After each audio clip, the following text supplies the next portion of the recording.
മരിക്കാൻ സമയത്ത് പ്രത്യേക ഒരു അസുഖമില്ല. ഭഗവാനാണ് നിറവീട് സത്യമായിട്ട് കൈലാസാനത്. ഈ മരിക്കാൻ സമയത്ത് ഒരു അസുഖമില്ലായിരുന്നു. തുടക്കത്തിലുള്ള ആളെ നിങ്ങൾക്ക് മനസ്സിലായി കാണുമെന്ന് വിചാരിക്കുന്നു.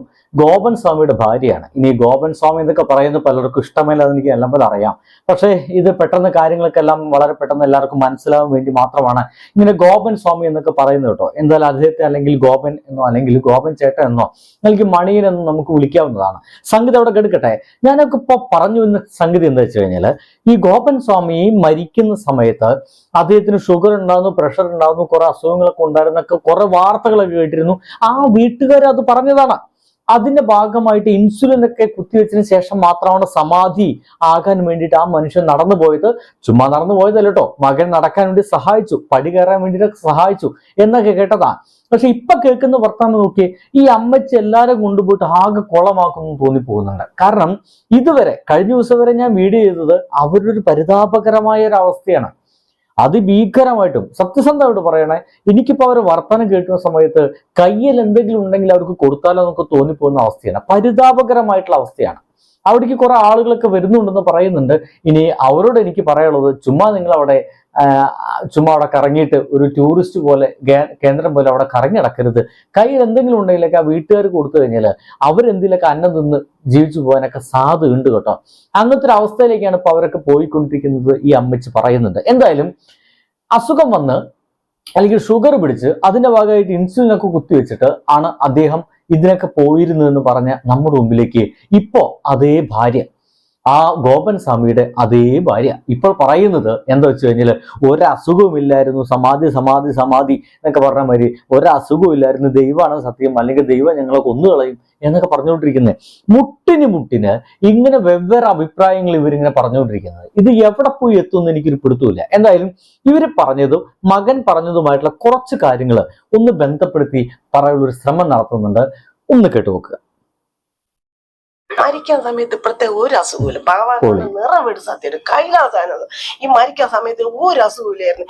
അപ്പം അതങ്ങനെ ചെയ്യണം അച്ഛൻ പറഞ്ഞു, അതങ്ങനെ ചെയ്യണം. ഈ ലോകത്ത് നോക്കി ഇതിൽ ഞാൻ എന്ത് പറയുന്ന എനിക്ക് വലിയ പിടുത്തമില്ല. ഇത്ര വരെ നമ്മളോട് പറഞ്ഞവർക്ക് മരിക്കുന്നതിന് തൊട്ട് മുമ്പായിട്ട് കുറെ അസുഖങ്ങളൊക്കെ ഉണ്ടായിരുന്നു, അതിനൊക്കെ ഗുളിക കഴിച്ചിട്ട് പോയെന്ന്. ഇപ്പൊ അതിന്റെ നേരെ വിപരീതം പറയുന്നു. മരിക്കുന്ന സമയത്ത് ഒരു അസുഖം ഉണ്ടായിരുന്നില്ല.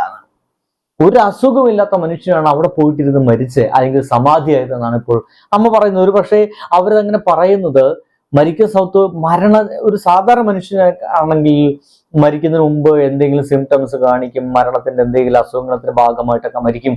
അപ്പോൾ ഈ ഒരു ചങ്ങാതി ഒരു അസുഖവും ഇല്ലാതെ വളരെയധികം പൂർണ്ണ ആരോഗ്യമായിട്ട് അവിടെ പോയിരുന്ന് ദൈവത്തിലേക്ക് അങ്ങോട്ട് ലയിച്ചു. ശിവ ശിവ എന്ന് പറയുന്ന മാതിരി ദൈവത്തിലേക്ക് അങ്ങോട്ട് ലയിച്ചു പോയതാണെന്ന് വരുത്തി തീർക്കാൻ വേണ്ടിയിട്ടാണോ ഇനി അമ്മച്ചി ഇങ്ങനെയൊക്കെ പറയുന്നു എന്നുള്ള സംശയം എനിക്കുണ്ട് കേട്ടോ. എന്തായാലും ഈ മകൻ പറയുന്ന കാര്യങ്ങളെ കുറിച്ച് ഞാൻ കുറച്ചു മുമ്പ് വീഡിയോ ചെയ്തതാണ്. എന്തായാലും ഇതിൽ കുറച്ച് കാര്യങ്ങൾ ഉൾക്കൊള്ളിക്കാതെ വയ്യ എന്നുള്ളതാണ്. ഈശ്വരൻ ആരാണെന്ന് അറിയണം. അപ്പൊ അതിന് എന്താണോ ഈശ്വരൻ കണ്ടിരിക്കുന്നത് ആ മാർഗം ഈശ്വരനാണ്. അതുകൊണ്ടാണ് ഈശ്വരൻ ആ മാർഗം എന്നുകൊണ്ട് ഇത്രയും ലോകം അറിഞ്ഞത്. എന്തായാലും അത് ശരിയാണ്. അദ്ദേഹം പറയുന്നത് ഈശ്വര അങ്ങനത്തെ ഒരു മാർഗം കണ്ടെത്തിന്റെ ഭാഗമായിട്ടായിരിക്കും ഇപ്പോൾ ലോകം മുഴുവൻ ഇദ്ദേഹത്തെ കുറിച്ച് അറിഞ്ഞത്. ഗോപൻ സ്വാമി ആരും അറിയാതെ പോകുന്ന ഒരാളായിരുന്നു. ഈ നമ്മളടക്കം ഇതിനെ പറ്റി ഒരു വാക്കും മിണ്ടാതെ അങ്ങോട്ട് മാറ്റി നിർത്തേണ്ട ഒരു വിഷയം മാത്രമായിട്ടൊക്കെ വരുമായിരുന്നു. കാരണം ഗോപൻ സ്വാമി അടക്കം ചെയ്യുന്നതിന് തൊട്ട് മുമ്പായിട്ട്, നിങ്ങൾ സമാധി ഇരിക്കുന്നതിന് തൊട്ട് മുമ്പായിട്ട് ഒരു ഡോക്ടർ വന്ന് പരിശോധിച്ചിട്ട് ഇദ്ദേഹം മരിച്ചു എന്ന് ഉറപ്പ് വരുത്തുകയാണെങ്കിൽ ഇത്തരം വിഷയമൊന്നും സംഭവിക്കില്ല. ഇതിപ്പോ ആകെ കുളമായി, നാട്ടുകാർ മുഴുവൻ അറിഞ്ഞു, അവിടെ ജാതി പ്രശ്നം ഉണ്ടായി, മതപ്രശ്നം ഉണ്ടായി, പോലീസ് ഇടപെട്ടു, കോടതി വിട്ടു, അത് വീണ്ടും ഒഴിച്ചെടുത്തു, അത് കൊണ്ടുപോയിട്ട് പോസ്റ്റ്മോർട്ടം നടത്തി, വീണ്ടും അവിടെ കൊണ്ടുവച്ചു. അങ്ങനെ പോസ്റ്റ്മോർട്ടം നടത്തിയ ഒരു സ്വാമിയെ വന്നിട്ട് ആരാധിക്കുമ്പോൾ ആളുകൾ എന്ന് പറയുന്ന വലിയ കൺഫ്യൂഷൻസ് ഒക്കെ അവിടെ നിൽക്കുന്നുണ്ട്. എന്തൊക്കെയായാലും ഇദ്ദേഹം കേരളം മുഴുവൻ അറിഞ്ഞു. സമാധി എന്നിപ്പോ എവിടെയെങ്കിലും കേട്ടുകഴിഞ്ഞാൽ അപ്പൊ ഗോപൻ സ്വാമി എന്ന് അതിന്റെ ഒപ്പം കൂട്ടിച്ചേർത്ത് പറയുന്ന രീതിയിലേക്ക് കാര്യങ്ങളൊക്കെ എത്തിയിട്ടുണ്ട്. തീർത്ഥാടകർ വരുന്നുണ്ട്, ഒരുപാട് പേര് തൊഴാൻ വേണ്ടിയിട്ട് എത്തുന്നുണ്ട്, ദൂര സ്ഥലങ്ങളിൽ നിന്നൊക്കെ ഈ ഭാവിയിൽ കൂടുതൽ ആൾക്കാർ വരുമെന്ന് പ്രതീക്ഷിക്കുന്നുണ്ട്. ഭഗവാൻ എന്താണോ നിശ്ചയിക്കുന്നത് തീർച്ചയായിട്ടും അത് നടക്കുന്നതായിരിക്കും. ആ ഈശ്വരൻ നിശ്ചയിക്കുന്നതിന് അപ്പുറം ഈ ലോകത്തൊന്നുമില്ല. ജാതി മത വിഭാഗങ്ങൾ വരും, ഇല്ല ജാതി മത വർഗ ഭേദമന്യേ തീർച്ചയായിട്ടും ഈശ്വരനെ തൊഴാൻ ഇവിടെ വരുന്നതായിരിക്കും.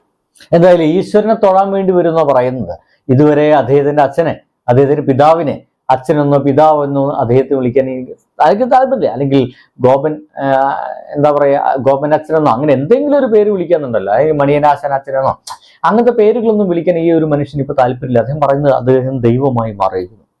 ദൈവമായി മാറിയ ആ ഒരു മനുഷ്യനെ കാണാൻ വേണ്ടിയിട്ട് ദൂരദേശത്തൊക്കെ ആൾക്കാരൊക്കെ വരുന്നുണ്ടെന്നുള്ളതാണ്. എനിക്ക് തോന്നുന്നത് ആ പറയുന്ന വാക്കുകളൊക്കെ പച്ച നുണയാണ്. ആ വീട്ടിൽ നേരം വരെ കഞ്ഞി കുടിച്ച് മുന്നോട്ട് പോകാൻ പോലും കഴിയുന്നില്ല എന്ന് മാത്രമല്ല, ഇനി അവിടെ ഒരു വലിയ ചടങ്ങ് നടത്താനുണ്ട്, അതിനുള്ള പൈസ ഒന്നുമില്ല. കാരണം അമ്മയുടെ വർത്തമാനത്തിൽ നമുക്ക് കേൾക്കാം. ഒക്കെ സഹകരിച്ചെങ്കിലും അവര് നോക്കിയപ്പം ഞങ്ങളിൽ ക്യാഷ് പറയാനും പൈസയില്ല. ഈ അമ്പലത്തിനെ മുമ്പോട്ട് കൊണ്ടുപോകാനുള്ള പൈസ നമ്മളെ ആസ്തിയായിട്ട് ഇല്ല. ആക്കി നിന്ന പാർട്ടിക്കാരെ അവര് വന്ന് അവര് ഈ കുടുംബ ആസ്തി ഉള്ളവർ എത്ര പേരുണ്ട്? RS ആയിട്ടാണ് ഇവർക്ക് കൂട്ടും. അമ്മച്ചി കൃത്യമായിട്ട് പറഞ്ഞു കഴിഞ്ഞു ആരുമായിട്ടാണ് ഇത്ര ബന്ധങ്ങളാക്കുന്നത്. RSSകാരുമായിട്ടാണ് അവർക്ക് കൂട്ട് എന്നാണ് ഇപ്പൊ അമ്മച്ചി പറയുന്നത്. ആദ്യം ഞങ്ങളൊക്കെ ഇതിനൊക്കെ മൂച്ചിരി കയറ്റിയിട്ട് ഇതൊക്കെ വലിയ പ്രശ്നമായി ഹിന്ദുക്കളൊക്കെ ഏറ്റെടുക്കും, ഹിന്ദു മഹാസഭ ഒക്കെ ഏറ്റെടുക്കുന്ന വിചാരിച്ചിരുന്ന പാവം ആൾക്കാര്. പക്ഷെ ഇപ്പൊ ആരും ഇല്ല എന്ന് പറയുന്നത്. ഒപ്പം ആരുമില്ല, കേസ് നടത്താൻ ഇവരിൽ പൈസ ഇല്ല. ഇതിന് തൊട്ടുമ്പോ മകൻ പറഞ്ഞതാ ഒരുപാട് ആൾക്കാർ അവിടെ വരുന്നുണ്ടെന്ന്. ഒരുപാട് ആൾക്കാർ വരുന്നുണ്ടെങ്കിൽ സംഭാവന അവിടെ ഉണ്ടാവില്ലേ ഭണ്ഡാരപ്പെട്ടില്, അതെടുത്തിട്ട് കാര്യങ്ങളൊക്കെ മുന്നോട്ട് പോകണ്ടേ. പക്ഷെ ഒന്നും കിട്ടുന്നില്ലെന്നാണ് ഇപ്പോ അമ്മയുടെ വാക്കിൽ നമുക്ക് മനസ്സിലാകുന്നത്. ഈ കണ്ണിന്റെ കാഴ്ച മങ്ങലുണ്ട്. ഒരു പടിയിൽ ചവിട്ടും അടുത്ത പടി ഇങ്ങനെ ശില്പയെ ഒന്ന് പേടിച്ച് അച്ഛാ കൈ ഒന്ന് സഹായിക്കും ഈ പടി ഇറങ്ങുമ്പോ. അല്ലാതെ നേരെ അങ്ങ് നടക്കും. മരിക്കാൻ സമയത്ത് പ്രത്യേക ഒരു അസുഖമില്ല. ഭഗവാനാണ് നിറവീട് സത്യം കൈലാസാനത്. ഈ മരിക്കാൻ സമയത്ത് എനിക്കിതിലൊന്നും പറയാനില്ല, ഞാനൊക്കെ പറഞ്ഞതാ. മരിക്കണേന് 2 ദിവസത്തേക്ക് മുമ്പ് ഞങ്ങൾ കള്ളം പറയണത്, ഞങ്ങൾ ഒരു കട്ടിലാണ് കിടക്കുന്നത്. 2 ദിവസത്തേക്ക് മുമ്പ് രാത്രി വെളുപ്പാരാല് ഒരു 3:15 പിന്നെ എന്നെ വിളിച്ച്. അപ്പൊ ചെറിയ ഒരു അമറലോടെ എന്നെ വിളിച്ച്. അപ്പൊ എന്ത് വെള്ളം വേണമെന്ന് വെച്ചപ്പോ ഊണി. അപ്പൊ വെള്ളം കൊണ്ട് കൊടുത്ത്. അപ്പൊ ഞാൻ പോവും കേട്ടാ താമസിക്കാതെ എന്ന് വാക്ക് 2 പ്രാവശ്യം പറഞ്ഞു. 3-ാമത്തെ പ്രാവശ്യം വെള്ളം അങ്ങ് കുടിക്കുകയും ചെയ്തു.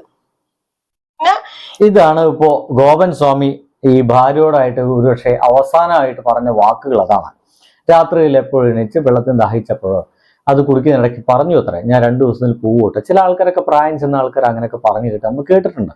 എന്നാൽ അതിന്റെ ഭാഗമായിട്ട് പറഞ്ഞായിരിക്കാം. ഇനി വേറെ എന്തെങ്കിലുമൊക്കെ കാര്യമുണ്ടോ, അദ്ദേഹത്തിന് അതീന്ദ്രിയമായ ശക്തി ഉണ്ടോ എന്ന് വലിയ പിടുത്തമൊന്നുമില്ല.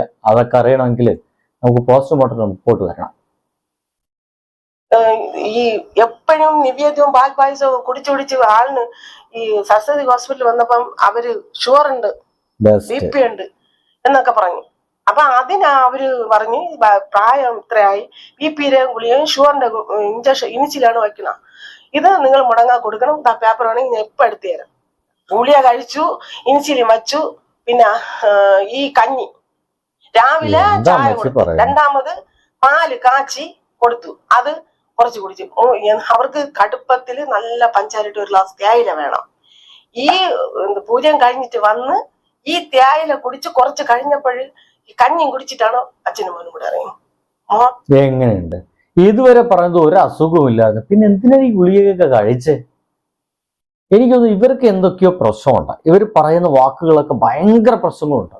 ഒരൊറ്റ നിമിഷം കൊണ്ട് ഇവർ അസുഖം ഇല്ല എന്ന് പറയും. തൊട്ടടുത്ത ദിവസം ഇങ്ങനെ കുറെ അസുഖങ്ങളൊക്കെ ഉണ്ടായിരുന്നു, അതിന്റെ ചികിത്സ ഒക്കെ നടക്കുന്നുണ്ട്, ഇൻസുലിൻ കുത്തിവെക്കുന്നുണ്ട്, ഗുളിക കഴിക്കുന്നുണ്ടെന്നൊക്കെ പറയും. ആകെ മൊത്തം കൺഫ്യൂഷൻ. എനിക്ക് തന്നെ തലപ്രാന്ത് പിടിക്കുന്നുണ്ട്. എല്ലാം കഴിഞ്ഞിട്ട് പശു ഉള്ളതുകൊണ്ട് പുല്ല് പറിക്കും. അപ്പൊ ആ സമാധി സ്ഥാനം, ആ പീഠം നിങ്ങൾ കാണുമായിരുന്നു. അവര് തൃശ്ശിപീഠത്തിന് മുമ്പ് അവർ സ്വന്തമായിട്ട് അതിലിരുന്ന്, ഇത് എനിക്ക് ഇഷ്ടപ്പെട്ടില്ല. അതിലിരുന്ന് എന്ത് നല്ല ചെപ്പോലെ ഇരുന്ന അതിനൊക്കെ അടിച്ചെടുത്ത് തൂരി എറിഞ്ഞു. മയിലാടിന്ന് കൊണ്ടുവന്ന് ആരെങ്കിലും കൊണ്ട് കൃഷ്ണ ജല ഇങ്ങനെ പാകാനുള്ള എല്ലാം കൊണ്ടുവച്ചു. അത് എന്ത് ചെയ്താന്തോ കണ്ടില്ല.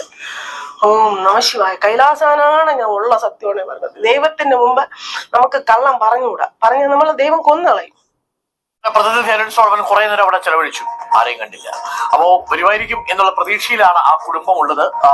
എന്തായാലും ഇതന്നെ എനിക്കും പറയാനുള്ളത്. വരുമായിരിക്കും എന്നുള്ള പ്രതീക്ഷയിലാണ് ആ കുടുംബം ഇരിക്കുന്നത് എനിക്കിപ്പോഴും തോന്നിപ്പോകുന്നുണ്ട്. ഈ അമ്മച്ചി പറയുന്ന വാക്കുകൾ ഒരുപക്ഷെ അരമണിക്കൂർ കൊണ്ട് കേട്ട് പോകുമ്പോൾ തുടക്കത്തിൽ പറഞ്ഞ കാര്യങ്ങളൊക്കെ ചിലപ്പോൾ അവസാനം വരുമ്പോൾ ഇവരൊക്കെ മറന്നു പോവുകയാണോ, എനിക്ക് മനഃപൂർവ്വം മാറ്റി പറയുകയാണോ, ഒന്നും ഒരു പിടുത്തം കിട്ടുന്നില്ല. നിരന്തരം വാക്കുകളൊക്കെ മാറ്റി പോകുന്നില്ല. എനിക്ക് തോന്നുന്നത് പ്രായമായതിന്റെ പ്രശ്നങ്ങളൊക്കെ ആയിരിക്കാം, ഓർമ്മകളുടെ തെറ്റുകളൊക്കെ ഇവർക്ക് സംഭവിക്കുന്നുണ്ടായിരിക്കാം. നമുക്ക് ഇവരെ പരിപൂർണ്ണമായിട്ട് കുറ്റമൊന്നും പറയാൻ കഴിയില്ല. പക്ഷേ തീവ്രമായിട്ട് വിശ്വാസം എന്നതിനേക്കാൾ വിശ്വാസം ഒരു അന്ധവിശ്വാസം എന്ന് പറയുന്ന അവസ്ഥയിലേക്ക് മാറിപ്പോയതിന്റെ എല്ലാ ലക്ഷണങ്ങളും അവരിലുണ്ട്.